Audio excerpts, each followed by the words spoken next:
What if some of the beliefs that influence your life today were formed long before you knew you had a choice? What if some of the things you've always considered a part of your personality are actually things you learned, inherited, observed, or adapted to years ago? Today, I want to spend some time unpacking the beliefs we inherit long before we're old enough to question, examine, or consciously choose them. Hello, everyone, and welcome to the Daring Woman podcast. I'm Dr. Latasha Pinckney, and this channel is all about perspective shifting. As a facilitator of belief transformation, I help people understand and make sense of their experiences so they can move forward with greater clarity, intention, and awareness.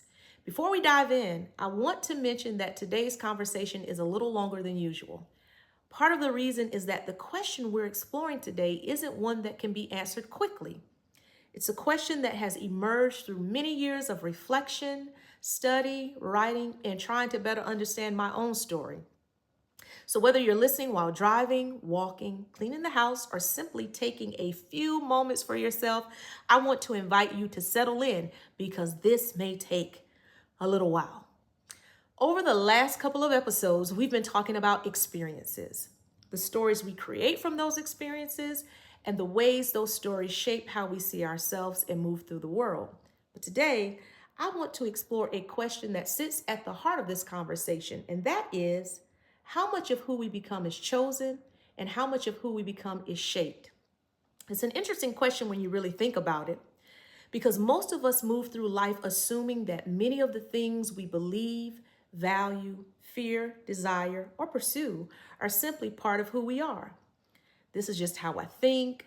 This is just how I respond. This is just my personality. This is just the way I've always been. And maybe some of that is true. But I've come to recognize that there is often more to our stories than we initially realize. Not simply what we believe, but how we came to believe it. Not simply why something matters, but how it came to matter so much. Not simply why certain experiences affect us so deeply, but what existed beneath the surface that made those experiences land the way they did. Because life has a way of revealing things we didn't know they were there. Not because they suddenly appeared out of nowhere, but because they were hidden beneath the surface until something brought them into view. And often those moments leave us asking questions we never thought to ask before. Questions about ourselves, questions about our relationships, questions about the beliefs we've carried for years, questions about why we respond the way we do, questions about why certain things hurt so much, questions about why some things seem to matter more than they should. And I've spent a lot of time wrestling with those kinds of questions. And what I've come to understand is that they cannot always be answered by looking only at the event itself. Sometimes we have to look at what shaped us long before the event ever occurred. Because the truth is, none of us arrive at adulthood as blank slates. Long before we understand ourselves, life is already shaping us. And often that shaping happens so gradually that we don't immediately recognize it.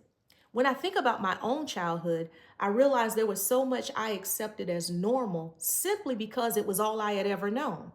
I grew up surrounded by family. I've shared before that my grandmother was a significant part of my upbringing. My aunt was also. My cousins and I were raised together and spent much of our childhood side by side. And because it was the only reality I knew, I never really spent much time thinking about this arrangement. Now, that doesn't mean I wasn't paying attention. Children often notice far more than adults realize. I remember questioning things, wondering about things, and trying to make sense of what I saw around me. But children don't always have the life experience or perspective to fully understand what they're observing.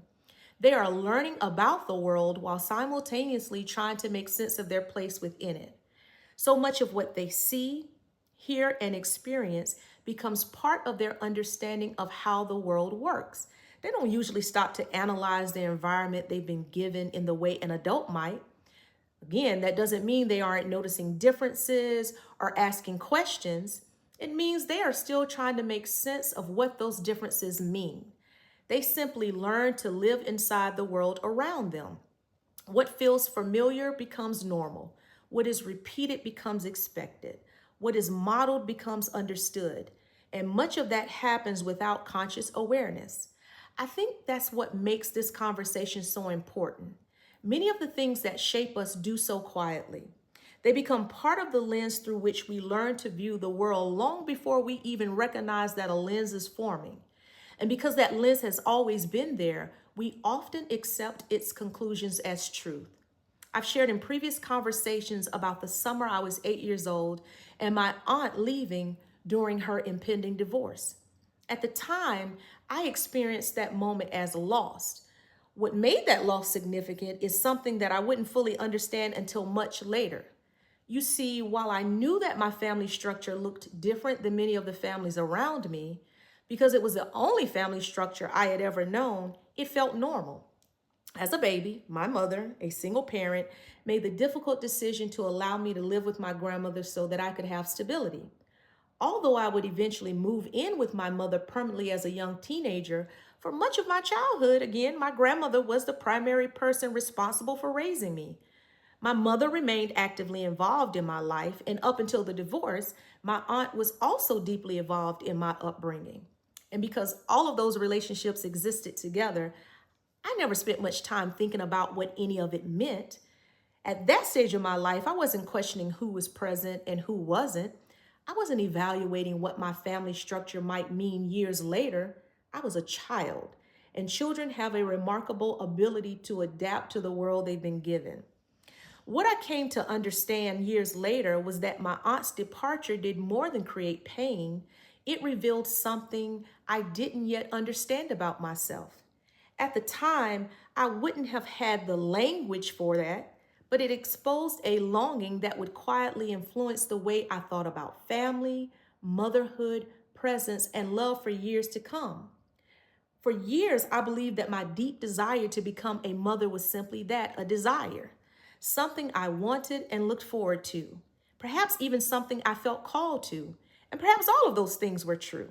But that wasn't the whole story. There was also grief. There was a younger version of myself responding to something she had felt but never fully understood. Because while I knew I was loved and while I was surrounded by family, there were experiences I was aware of not having. There were things I observed in the lives of other people that felt absent from my own. And although I could not have articulated it at the time, part of me longed for those things. Not simply motherhood itself, but the family, presence, and sense of belonging that I had come to associate with it. And perhaps the more significant realization here was how long I carried that influence without ever connecting it back to that moment, because that's often how shaping works. It doesn't announce itself, it doesn't tell us where it came from. And for many years, I never stopped to ask why certain things mattered so much to me. I never stopped to ask what experiences, observations, or absences may have quietly contributed to the person I was becoming. I simply assumed that was who I was. But once I began questioning one thing, it became difficult not to question other things. If my desire for motherhood had roots deeper than I realized, what else had I accepted about myself without ever examining where it came from? One of the things that has always fascinated me is the question of how we become who we are. Not simply what happens to us, not simply the choices we make, but how all of those things come together to shape the person we eventually become. And for someone like myself, whose worldview is shaped by faith, that question begins even earlier. Because before I think about experiences, environments, personalities, genetics, or any of the factors that influence human development, I begin with the belief that we were created by God. Psalms 139 speaks of being fearfully and wonderfully made. And Jeremiah 1:5 reminds us of a God who knew us before we were formed. For me, that means who we become does not begin with what happens to us. It begins with the one who created us. Of course, that doesn't eliminate the importance of our experiences or the environments that shape us. In many ways, it simply provides a larger context for understanding them. Because while I believe God creates us, I also recognize that we are formed within families, relationships, cultures, and experiences that influence how we come to understand ourselves and the world around us. And as I dug deeper into the study of identity, belief formation, human development, and resilience, one theme continued to stand out: the relationship between nature and nurture, which I know many of you are probably familiar with. If you've taken a biology class, you are familiar with the terms nature and nurture. But to recap, nurture refers to, excuse me, nature refers to the things that we are born with: our biological makeup, our genetic inheritance, and the unique characteristics that are present before we ever take our first breath. Nurture refers to the environments that shape us after we arrive: the families we grow up in, the relationships we experience, the messages we receive, the cultures we live within, and the experiences that help shape our understanding of ourselves and the world around us. For years, these concepts were often discussed as though they were competing forces. Was a person shaped more by biology or by environment? More by genetics or by experience? But the more I studied and reflected, the more I realized that the question isn't really which one matters more.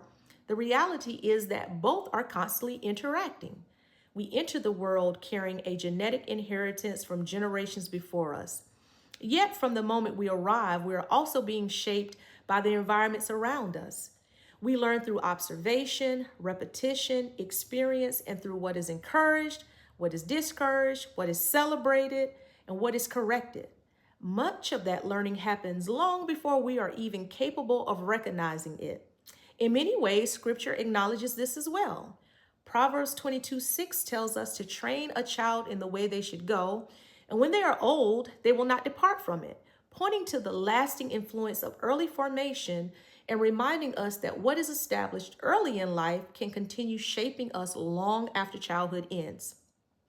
Scripture also points to the reality that we enter the world influenced by conditions and realities that existed long before we arrived.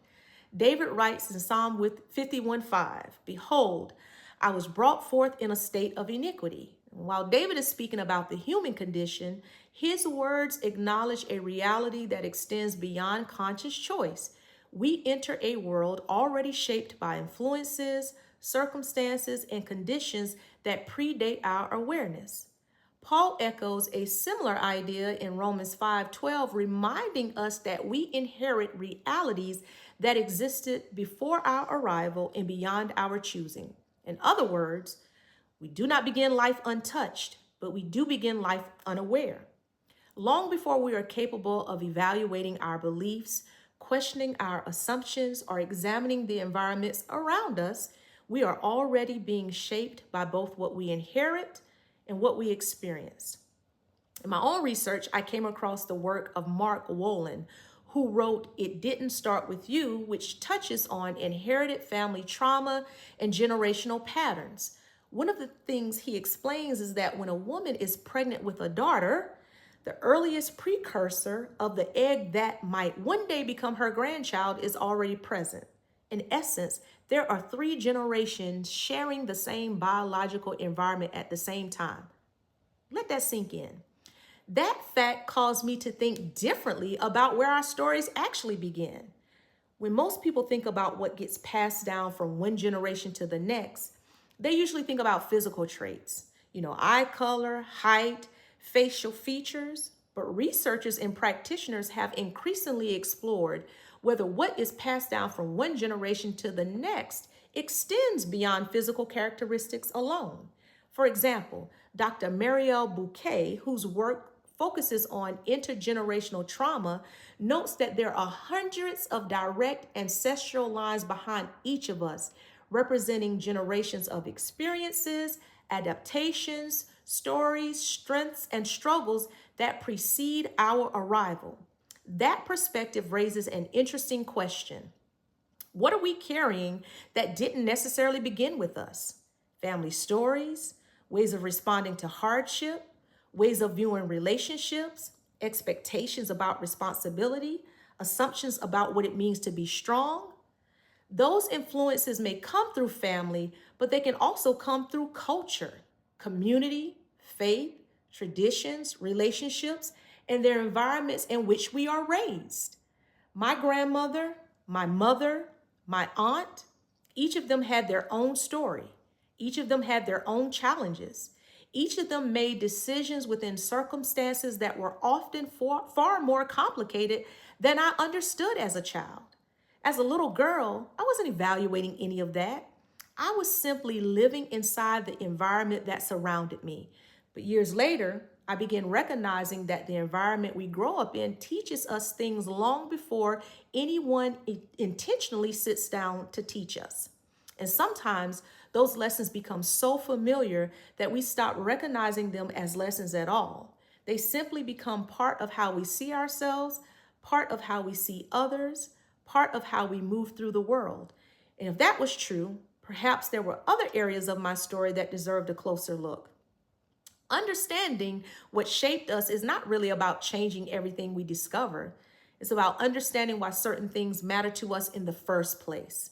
Sometimes what feels like a simple preference carries a deeper story. Sometimes what feels like a personal choice has roots that stretch further back than we realize. And sometimes the things we pursue most passionately reveal something important about the experience that helped form us.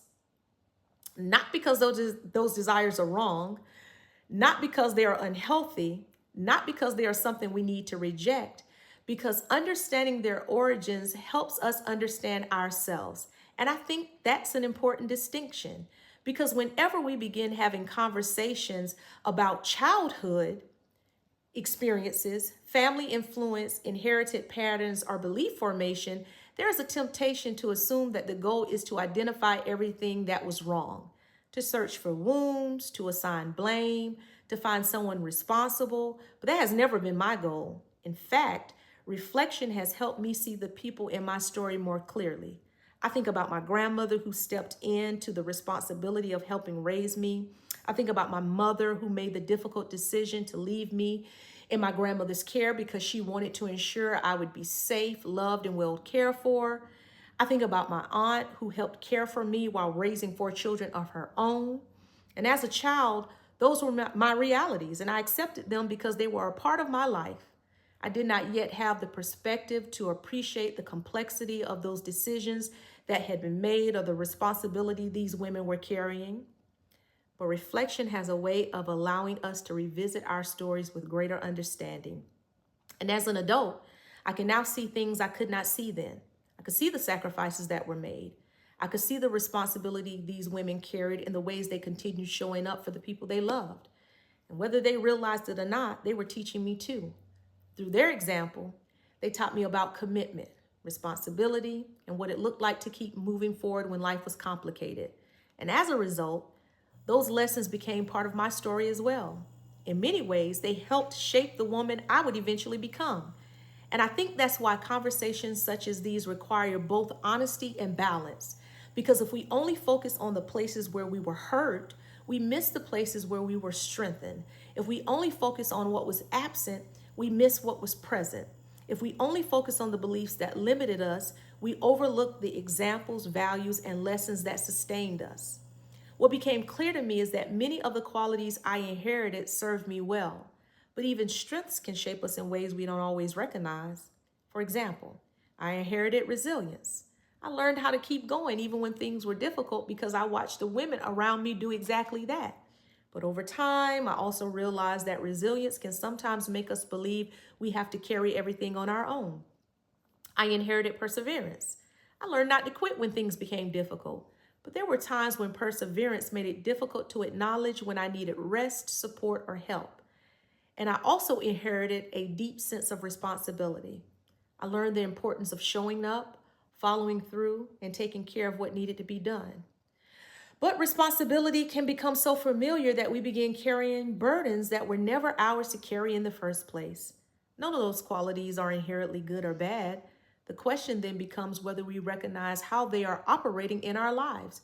Because when something becomes so familiar that we stop noticing it, we rarely stop to ask whether it is serving us well in every situation. And perhaps that is one of the most important things this journey has taught me. Reflection is not about rejecting our story, it's about understanding it.